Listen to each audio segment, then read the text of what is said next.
Chapter 14. The Puzzle. The next morning, Francie found Jeanette sitting at the table by the picture window, working on a jigsaw puzzle. Francie sat down next to her and fiddled with a puzzle piece. "Where's the picture?" she asked. "The picture of what, Frenchie?" her aunt said. "The picture on the box of what the puzzle is supposed to look like." "Oh, we don't use that," Jeanette said. "We've done these same puzzles so many times, we had to find a way to make it more challenging. So we don't use the picture." "But all these puzzle pieces are the same color. They're all blue. How can you possibly do this puzzle without the picture?" Francie thumbed a piece while trying to discern what the image could possibly be. "It's impossible," she grumbled. "You seem out of sorts today, sweetheart," Jeanette said. "Was the party a disappointment?" "It was strange," Francie admitted, "that's for sure." She thought about her conversation with Buck, his possible confession, and all the strange deaths they'd talked about the previous night. She'd had a morbid fascination with accidental deaths ever since she was 10 years old. It had to do with her father's own accident, also unsolved. In her mind, anyway. It's why she felt a jolt when Sandy said his dad's death was suspicious. She'd always thought that, too, about her own father, although the report said it was a vehicular accident. She had read the report so thoroughly the paper was worn thin, some of the words rubbed out. It had simply said he had lost control of the car on a wet, curving road along the Pacific coast near Big Sur and plunged over a cliff. The part she wanted filled in was why. Her father had not been the type to lose control of a car. He'd driven in countries with sketchy traffic laws all over the world. Ghana, Italy, Bolivia, Tibet. And he loses control on a quiet evening in California?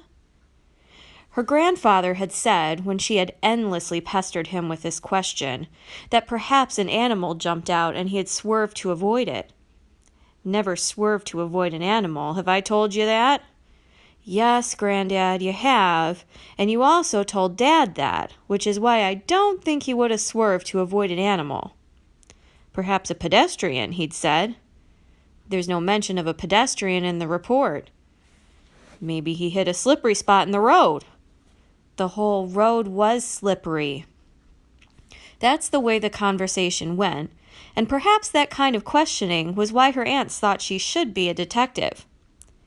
But she had never solved that mystery, nor had she solved the huge, looming mystery of her life, the one she was never able to get answers to, the one she had stopped even asking about, her mother, about whom she knew nothing. How was it possible not to know anything about one's mother? She had a friend who didn't know who her father was. That was plausible. She also had a friend who was adopted and didn't know who her biological mother was. But they still had mothers. How could you not know anything about your own mother? All Francie knew was that her mother was dead and had been for a long time. Francie had learned to stop asking. Her grandfather would say nothing. Her aunts murmured little placating nothingisms. Her own father had put her off. "I'm sure he meant to tell you all about her when you'd gotten a little older," her aunts had told her when she peppered them with questions. But then he died, and that put an end to everything. But how could you know who you were, or who you were supposed to be, if you didn't know your own mother? Maybe that's why she was drawn to acting. She could try on different skins, different characters and persona. Maybe one of them would feel right, and then she'd have a better idea of who she was. "Frenchie," Jeanette said, "is that all you have to say about the party? That it was strange?" Oh. Francie flinched, then refocused. Glancing at the puzzle, she noticed that while she'd been ruminating, her aunt had managed to fill in a large section. "The whole thing was a bit surreal," she said. "There was an odd assortment of people there, but the strangest one of all was Buck. He seemed nervous, edgy. Well, you would be, wouldn't you, if you were confessing to more or less killing people?" "He confessed?" Jeanette exclaimed. Had he? Now Francie wondered. What had he said?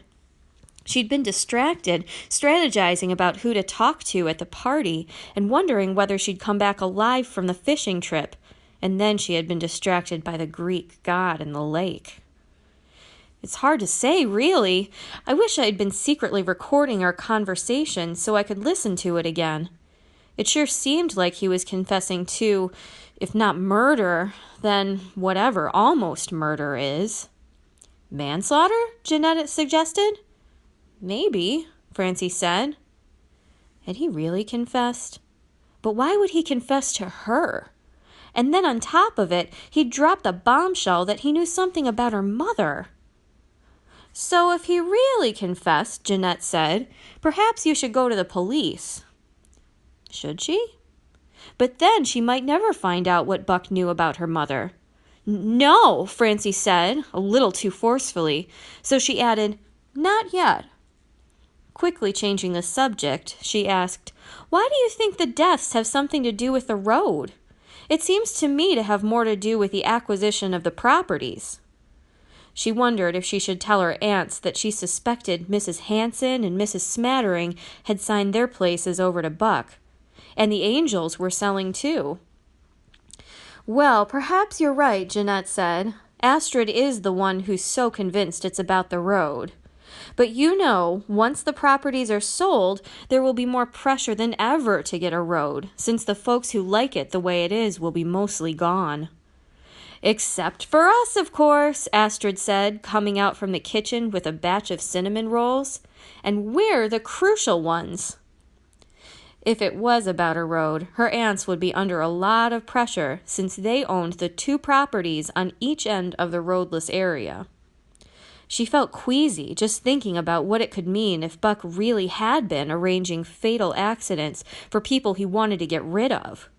Perhaps Astrid had been right when she'd said earlier that they were the prime victims. Where are they planning to put the road anyway? Francie asked.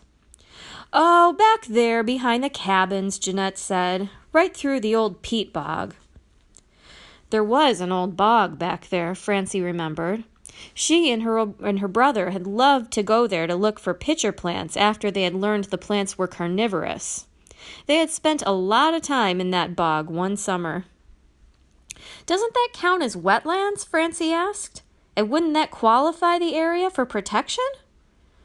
I don't know. That bog is so old, there's quite a bit of it that's not wet anymore.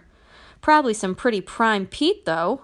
I'm surprised someone isn't digging it up and selling it to Home Depot. Francie sat back in her chair and stared out at the window at the lake. Maybe the puzzle picture was of a lake. That would explain why it was all blue.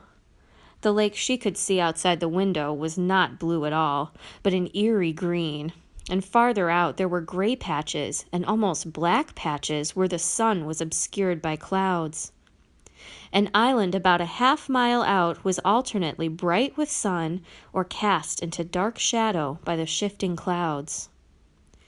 This whole mystery was a big puzzle, Francie thought, one that she was as incapable of solving as she was of finding a place for this one puzzle piece she'd been holding all this time.